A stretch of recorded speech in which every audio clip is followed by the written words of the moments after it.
These two gangs here have been engaged in constant combat for the last 10 years. The 73rd Precinct in Brownsville, Brooklyn is one of the most dangerous neighborhoods in New York City. How widespread is their impact in Brooklyn? It spreads into Bedford-Stuyvesant, it spreads into Brooklyn South, it spreads into Crown Heights.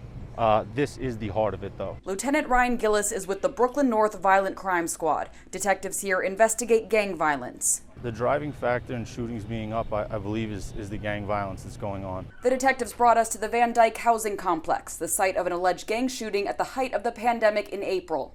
They came out right that door and they shot blindly into the crowd hanging out by the seats over here, and subsequently an unintended female was shot. Their investigation led to the arrest of 3 suspects for attempted murder. Why is there more gang activity right now than last year? Because some prominent gang members have been shot, and that creates a retaliatory effect.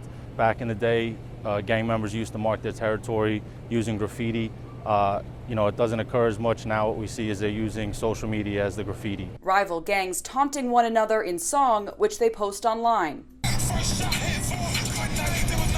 The lieutenant says immediately after this song was released, there were 22 shootings between 2 rival gangs. How do you use the music then to work in your investigations? When they reference those specific incidents that occurred, we know that's something we have to have a laser focus on to try to solve, because it's obviously perpetuating the violence until someone's brought to account for that act. The lieutenant says while NYPD budget cuts have not directly impacted this squad, disbanding of the anti-crime unit this summer, which was also tasked with getting guns off the street, has added to their workload. We undertake all those tasks and we assign as much personnel as we can, but as we're working on one from last week, 2-3 more are coming in. Civil unrest and calls for police reform in the wake of George Floyd's death has also had an effect. Some people have a mistrust for police. Some people are hesitant to call the police or seek out the police's help. Has that had any kind of impact on you this year? I do see that. If the community doesn't help us, we're never going to achieve the goal that we want to achieve.